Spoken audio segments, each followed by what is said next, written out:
Hello, welcome back everyone. This is the lecture number 4 that we are going to study as a part of video lecture series for heat transfer course. And today we are going to study conduction heat transfer through a rectangular slab.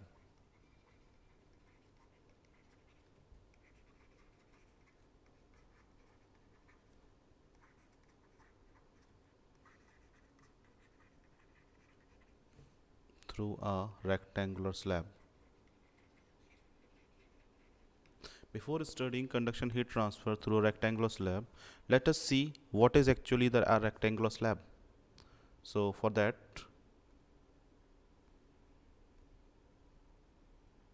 let me draw a diagram, simple diagram. This is a vertical line. This is some dimensions, and these are certain other dimensions. This kind of structure is called a slab. This is a rectangular slab. It is having some front area and some cross sectional area also. These are second side of the area. So this kind of slab we will be studying. We will be studying that the heat transfer is taking from left hand side of the left face of the slab to the right face. This is the right face. The hashed portion in the red color is the left face. Hashed portion on the left hand side is the left face, while the hashed portion on the right hand side is the right face. Actually, there are temperature difference between the left and right face. The left face is at the higher temperature, consider it as T1, and right face it as a lower temperature, considering it as T2. Because of the temperature difference, heat transfer will take place from this phase to this phase, from left phase to right phase, and this is what we are going to study in our class. Moving on further, let us draw a simple rectangular slab.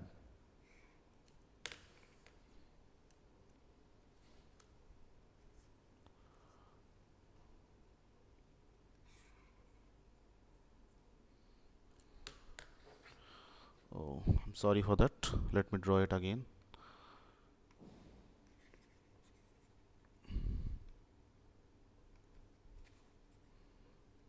Let's say this is a simple rectangular slab. Okay, this is a slab, and this is another dimensions of the slab. The thickness of the slab is L. L is the thickness of the slab, and the left and the right face of the slab are at different temperature.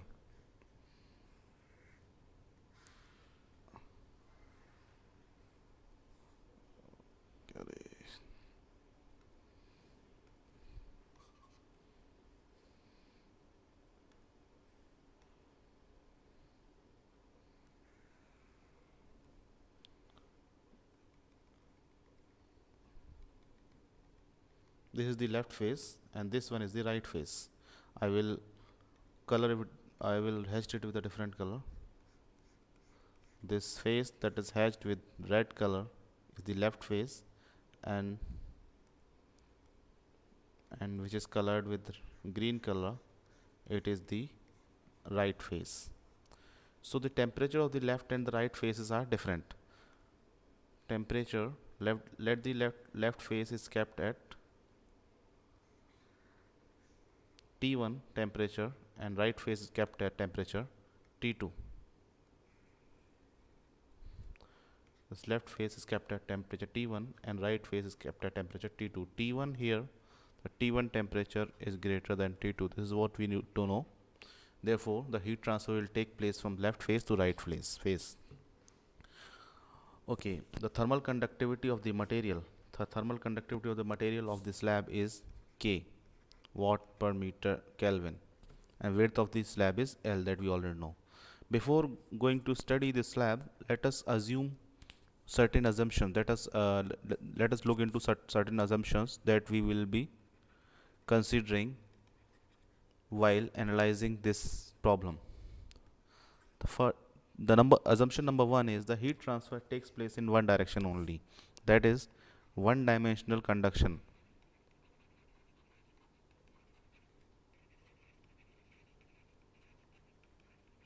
one dimensional conduction take place. And second is, what is the meaning of one dimensional conduction? The temperature is a function of x only.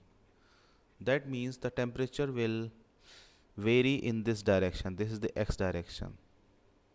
This is the x direction, and temperature will vary in x direction only. That is the meaning of this assumption. And second assumption is, there is a steady state heat transfer. Steady state. What is the meaning of steady state heat transfer? The temperature will not change with time. Temperature is not a function of time. That is, at a certain point, let's say this is a point A, temperature will not change. Temperature will not change at certain temperature. At any time, at a certain point, temperature will not change. This is the meaning of steady state conduction heat transfer. Okay.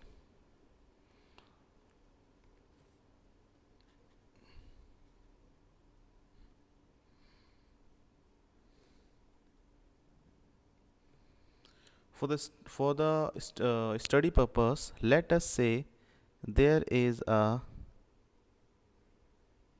small section of this slab of thickness dx.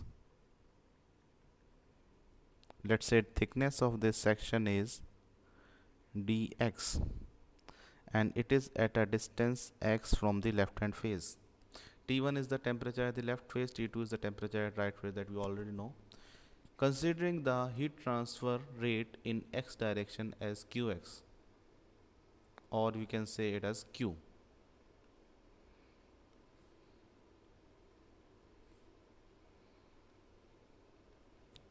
Now, through this small section, the temperature drop will be very small. Let's say dt temperature drop will take place. While if we look into the whole slab, there's a temperature fall of T1 minus T2. T1 minus T2 is the temperature fall. While if we look into this small section, there will be temperature fall of dt, and the width of this section is, we know that, dx. Therefore, for this particular section, temperature gradient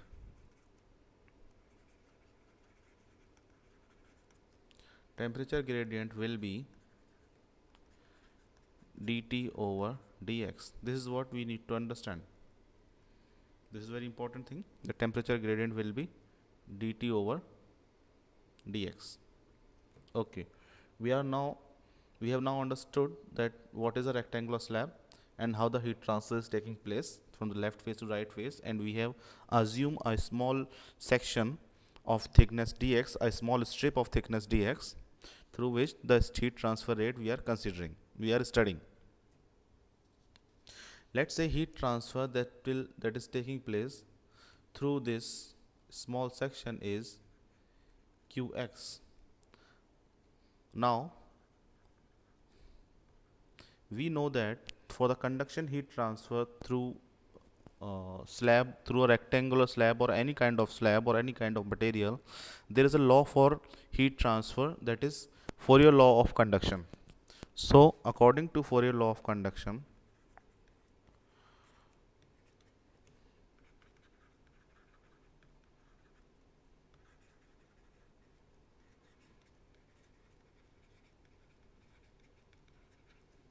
the heat transfer in any given direction is minus Ka dt over dx, which is applicable to this small strip. K is the thermal conductivity of the material, that we already know that in case of this slab. Now, this is a very simple differential equation which we can easily solve. We can say that q dx will take on the left hand side, q dx is equals to minus Ka dt. Okay. One thing we need to understand that during the analysis of slab, when we have seen one thing, that at equals to 0, x is the variation of length. At x equals to 0, that is on the left face, temperature is T1, and at x equals to L, that is on the right face, temperature is T2. Therefore, we can say that this at x equals to 0 and at x equals to L, the temperature conditions are our boundary conditions. So we can say here that boundary conditions are at x equals to 0, temperature is equals to T1, and x equals to L, temperature is equals to T2. This is what is our boundary conditions. Now again move back to this small section, this small derivation. In this derivation, we have to, what we have to do is do the integration on both side. Minus Ka, integrate minus Ka dt. Since q is constant here, q will come out, and this is dx. Similarly, minus k and a both are constant. The material is of uniform thermal conductivity and area is also constant in the direction of heat transfer. Therefore, this will also come out. Now, looking on to the boundary conditions. What are the boundary conditions of x? X is varying from x equals to 0 to x equals to L. Similarly, the boundary conditions for temperature. Temperature is varying from T1 to T2. Temperature is varying from T1 to. Now, integrating this dx, integration of this dx will be x, and the lower limit is 0, upper limit is L. Similarly, minus Ka, we will write it as it is, and the integration of dt is t, lower limit is T1, upper limit is T2. Solving this, we will get QL minus 0 minus Ka T2 minus T1, which can be rearranged as Ka T1 minus T2. Now Q, if you want to calculate, the Q will come out as Ka upon L T1 minus T2. This is what is the formula for conduction heat transfer through a rectangular slab. The slab which is having the length L, K is the thermal conductivity of the material, A is the area lying in the direction lying perpendicular to the direction of heat transfer. T1 and T2 are the temperatures on the extreme temperatures of the slab, that is on their left hand face or right hand face, and the T1 minus T2 is called as temperature difference. This is what is the formula for rectangular heat transfer through a rectangular slab. Now move on to the next topic. There is one important topic here, the connected with this rectangular heat transfer through a rectangular slab is electrical analogy. Electrical analogy of heat transfer.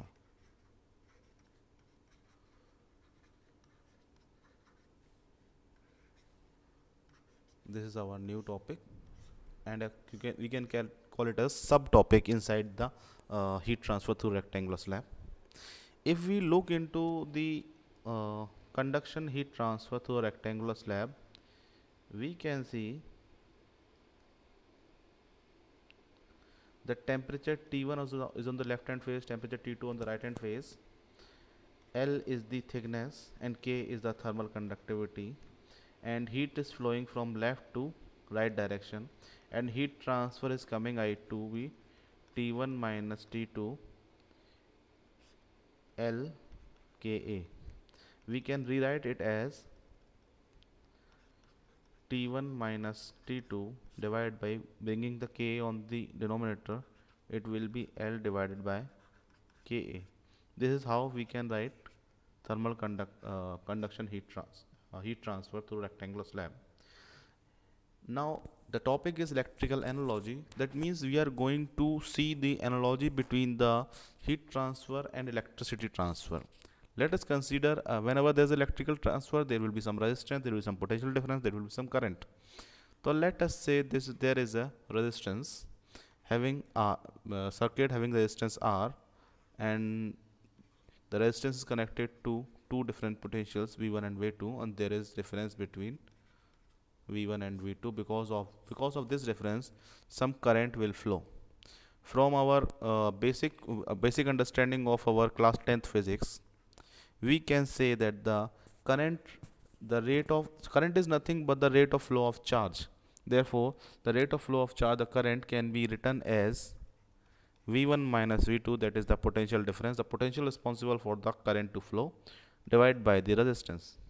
If we look into now, if we try to find the analogy between the heat transfer to rectangular slab and the current transfer through a resistance, we can see that similar to this current I,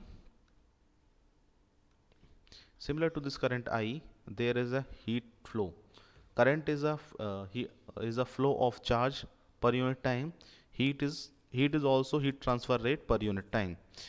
Similar to V1 minus V2, there is a potential responsible for heat transfer to take place, that is temperature difference. And similar to resistance, there is certain term L by Ka that is also opposing the heat transfer to take place. Since this L by Ka is coming in the denominator, therefore it will be inverse to it is in inverse relation with the heat transfer rate. Hence, the more this term L by Ka, lesser will be the heat transfer rate. Or this, therefore, we can say this is similar to certain kind of resistance, and this we call this resistance as thermal conduction resistance. Thermal conduction resistance.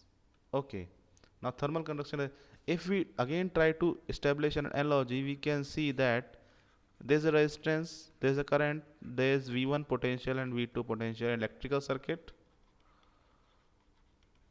Similar to this, we can develop a thermal circuit where temperature and T1 T2 are the potentials that are responsible for the heat flow, and there is some thermal resistance that is opposing this flow.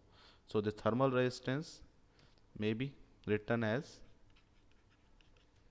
L by Ka for conduction heat transfer through rectangular slab. Conduction heat transfer through a rectangular slab. This is what we can see. If we want to calculate the current, we can say that V1 minus V2 upon R is formula for calculating the current. Similar to this, if we know the resistance of the thermal circuit, thermal heat transfer is taking, conduction heat transfer is taking place, therefore there is certain kind of thermal circuit. If we know the resistance of thermal circuit, let's say similar in case of rectangular slab, this is L by K. We can also write Q, just analogous to this formula. We can write as heat transfer as temperature difference T1 minus T2 divided by thermal resistance, which is nothing T1 minus T2 upon L by Ka. And we can see that this similar relation we can seen in our analysis. This T1 minus T2, this Ka we will bring in the denominator L by Ka. So with the help of electrical analogy also we can calculate the heat transfer rate through any conduction or convection or radiation heat transfer. This electrical analogy is applicable to conduction and through any kind of any slab, any material, and any type of convection heat transfer, as well as any kind of resistance heat transfer. So this concept of electrical analogy is very much universal.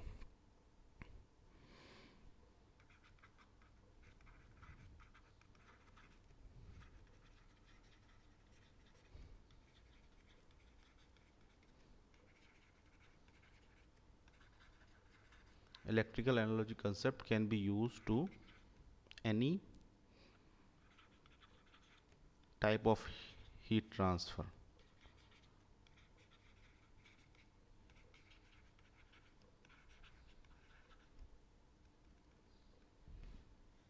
Like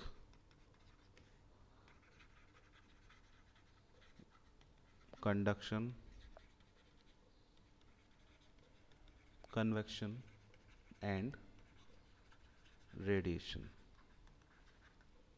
Now what is the benefit of using this convection heat this electrical analogy concept?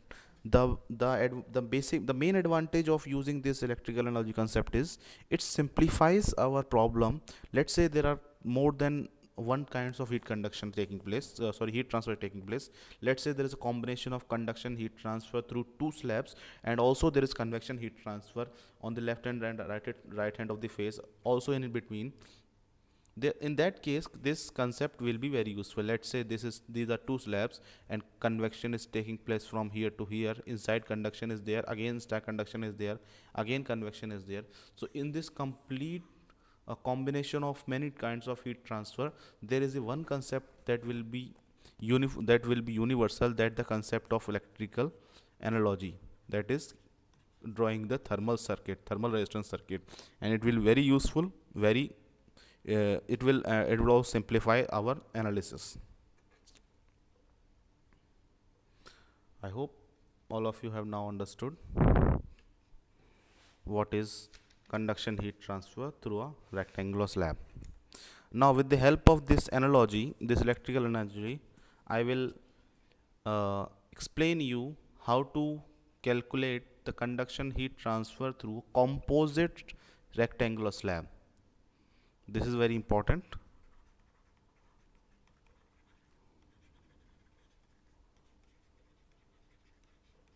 Conduction heat transfer through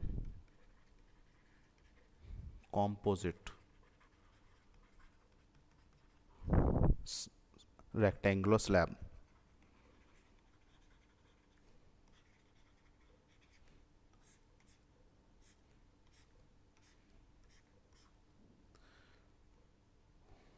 I would request every student to be very careful while watching this video and watching this section of the video, because it is going to be very much difficult and very much easy depending upon how sincere you are during this section.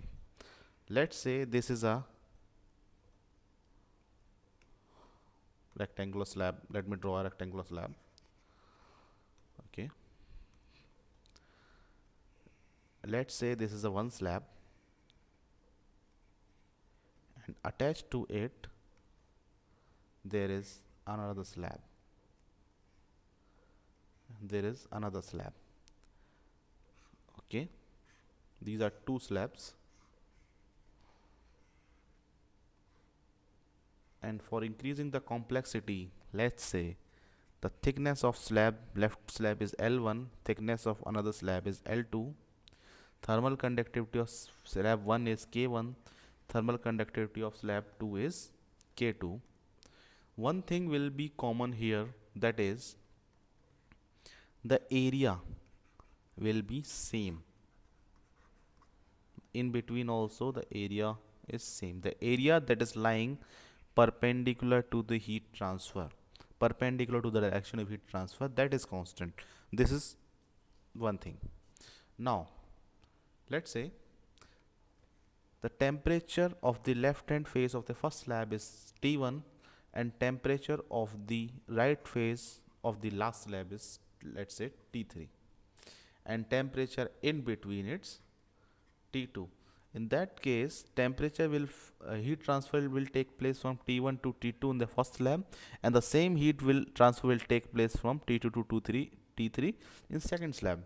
The heat transfer will first take place in this first slab, and then this heat will enter into the second slab, and the heat transfer will also take place from T2 to T3 temperature difference.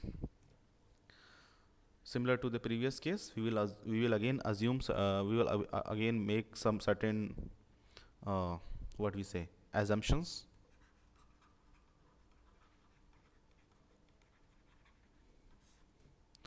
First important assumption is steady state conduction heat transfer. Steady state heat transfer, that is temperature is not a function of time.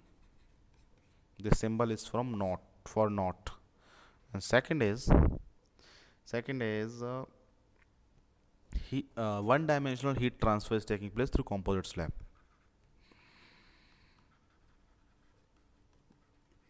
one dimensional heat transfer through composite slab, that is heat transfer is a function of x only. This is what we mean. Till now we have understood everything. Now we can easily say that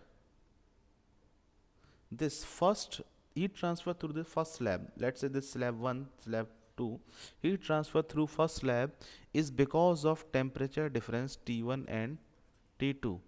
So because of this there will be some heat flow Q and there will be some thermal resistance 1, and from same heat transfer will take place from T2 to T3. There will be therefore there will be some thermal resistance for the second slab, let's say thermal resistance 2. A heat transfer will take place here. Now if we want to calculate the heat transfer through first slab, we can simply write it as T1 minus T2 divided by thermal resistance. And similarly, if we want to calculate the heat transfer through second slab Q2, we can say that it will be T2 minus T3 divided by thermal conduction resistance through 2. And if we see that the heat that is flowing through resistance 1 or slab 1 Q, the same heat will enter here in rectangular slab 2. Therefore these Q1 and Q2 will be equal. Therefore the simply heat transfer can also be considered as the initial and final temperature and complete thermal resistance. Let's say complete equivalent thermal resistance, and this complete thermal resistance will be nothing but the addition of thermal resistance 1 plus thermal resistance 2. Now important thing to understand, why addition? Because these two thermal resistance are connected in series connection, and we all know that the resistances connected in series are added. Therefore there is a addition. Hence the net thermal resistance will be R1 plus R thermal 1 plus R thermal 2. Therefore net thermal resistance is thermal resistance of 1 plus thermal resistance of 2. Now this is very easy to calculate. For the first slab, thermal resistance 1 is L1 by K1A, and for the second slab, thermal resistance is L2 by K2A. Therefore heat transfer can be written as T1 minus T3 divided by total thermal resistance, that is L1 by K1A plus L2 by K2A. This is what is the heat transfer taking place in watts.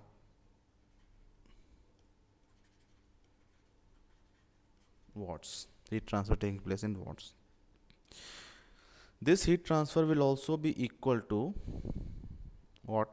Heat transfer will also be equal to heat transfer that is taking place through first rectangular slab, that is L1 by K1A. Heat transfer through second rectangular slab, that is L2 by K2A, and heat transfer through the complete circuit T1 minus T3, that is L1 by K1A plus L2 by K2A. Why this is happening? This is because the heat that was flowing through circuit 1 through the slab 1 is actually entering through the slab 2. The heat, this Q1, was entering from slab 1. Similarly, this Q1 is becoming Q2. That means Q1 and Q2 are same. Hence, the same heat is flowing from T1 to T3. Same heat transfer rate is same. That is why we can say that all the heat analysis will be like this. So that's what the end of this lecture.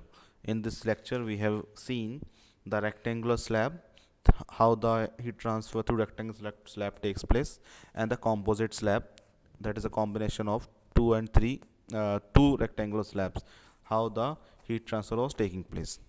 In the next lecture we will study a convection, what is convection thermal resistance, and then we'll start through the combination of conduction convection heat transfer through composite slab. Let's say, that means in a composite slab there is a conduction through the body, and on the left and the right face of the complete composite slab there will be convection. So there it will be a combination of convection and conduction heat transfer in a single case.